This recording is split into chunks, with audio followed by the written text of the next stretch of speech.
Jeanette, last time we talked about the importance of using the total behavior for ourselves as parents, and being aware that that acting and thinking is what we have control over it. It's what we have control over.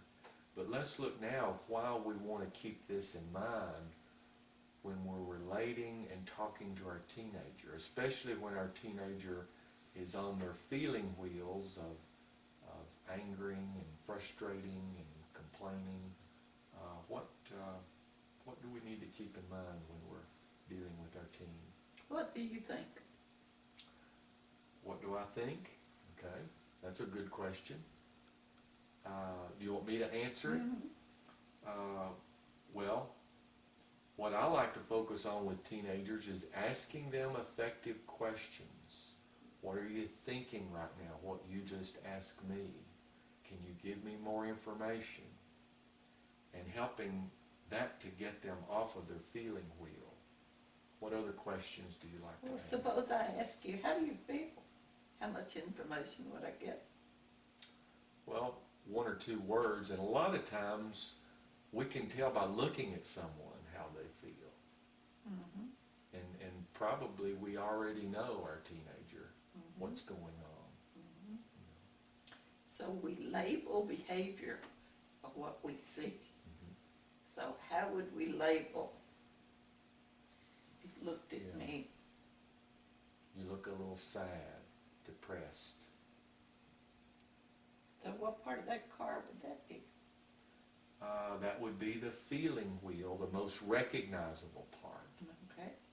So the reason we label it is because that's what we're seeing, but we need to use our ears to listen and our mouth to ask questions and help people become aware of what they want, what's steering their behavior, and what they're thinking, and how they're choosing to act, to help them be aware. Are they doing some stinking thinking, and that's the reason they're feeling sad? Right. And how we could help them to take a look at what else they could be doing where they would feel better. So we talk about the thinking and acting because they have total control over that. And the feelings and physiology are just signals that they're giving you to let you know that they're on the wrong road. So in order to help them switch, we need to help them self-evaluate. One strange thing that you and I talk about that's very difficult for others to understand sometimes is when we hear this comment, you made me angry, or you made me mad. How would that apply to our behavioral car? I wish I knew how to make anyone do anything. And Dr. Glasser said if he did, he could not work, he could just be a millionaire. Right. Because we're always looking and trying to control other people. But you can't. They are internally motivated. All we can do is build a good relationship and help them see the usefulness of changing their behavior, where they will feel better, and they'll feel better when they change their thinking and the way they're acting, and take a look at what they want and is it a realistic want. So we are internally motivated and externally motivated. For instance, this military man was telling me that you'd worked with him, and the most effective thing that you asked him was, why do you answer a telephone? Right. Why do you answer a telephone? Well, I used to say because it was ringing. Do you always answer a telephone? No, I don't. And then I realized that I answer the phone, the correct answer, until I learned this, The correct answer is I choose to, because many times I don't answer the phone, Mhm. especially now that we've got caller ID. Mhm. So you choose to answer the phone because you want more information. You are thinking that perhaps it'll be useful to you, and you will feel better if you answer that phone. Right. Another thing that we talked about with Fred was, why do we stop at a traffic light? Do you always stop at a traffic light first? No, I don't. And especially, I'll admit, there have been a few times that I've passed through a red traffic light. Was that when you were taking Emily to the hospital to Right, have her yeah, baby? right. So sometimes we may do that.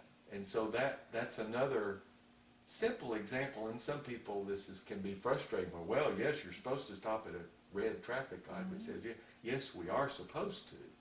But that light, outside things don't control us. If I were to say right now, Jeanette, you're an idiot, that's just information. I could choose to upset, or I could choose to laugh, because we have a good relationship. Right.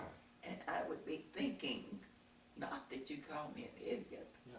but I would be thinking, what is it he wants when he calls me an idiot? Right. Okay. It's just like people on the highway that gives you a hand signal. They're wanting to control your thinking and acting, and they can't do it if you choose to not give them that kind of control. Are there any other effective questions that we'd want to remember to ask our teenager to help them get from their feeling wheel onto their thinking wheel? I think a good question I ask teenagers is, who listens to you? And are you listening to your self-talk? And when you're listening, are you thinking in a positive way or a negative way? Are you thinking of what you want someone else to do? Or are you thinking about what you want to do? And help them become aware of their thinking, and help them see other ways that they could change the way they're feeling. Well, is there anything else we can summarize before our time is up? We've covered why it's important to remember these wheels. We've covered why it's important to remember that we have a choice no matter what goes on out there, and realizing some very difficult things can happen in our lives, and we know we can feel bad. But the good thing to remember is the wheels of our car give us signals, and that we can try to make a better choice. And I also like to ask, when I'm feeling bad, besides what am I acting and thinking, but I also like to go back to that first session where we talked about those needs and ask, what need is not being satisfied? Like if I were to call you an idiot and you start being upset about that, that would be your need for what? It could be with you, the need for belonging. And you just might have chosen a behavior that, when we really just want the other person to know we're thinking about them, to connect in a negative way. But there was a payoff for that behavior. But it's also a bigger payoff when I choose to think. It's just words. You're just giving me information. And I can go right on down Happy Highway. Or I can exit Happy Highway and get over a miserable lane by taking that information and acting in a negative way with it. Thanks for sharing with us this very important concept.